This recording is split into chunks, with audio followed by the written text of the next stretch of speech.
মারা যাওয়ার পূর্বে প্রতিদিন কবর আমাদের 4টি জিনিস মনে করিয়ে দিতে থাকে। 1.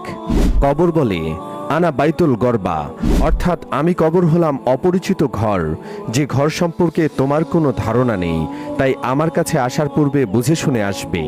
2. কবর বলতে থাকে আনা বাইতুল ওয়াহদা, অর্থাৎ আমি কবর হলাম একা থাকার ঘর, আমার কাছে আসার পূর্বে অবশ্যই ভেবেচিন্তে আসবে। 3.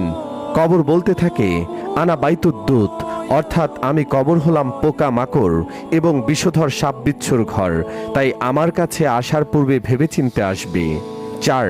আরও বলতে থাকে আনা বাইতুত্তুবার, অর্থাৎ আমি কবর হলাম মাটির ঘর, যে ঘরের কোনো দরজা জানালা নেই, চাইলেই এই ঘর থেকে পালিয়ে যেতে পারবে না, অতএব আমার কাছে আসার পূর্বে ভেবেচিন্তে আসবে।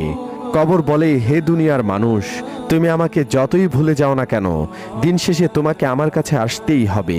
আল্লাহ আমাদেরকে সঠিক পথে চলার তৌফিক দান করুন। আমিন।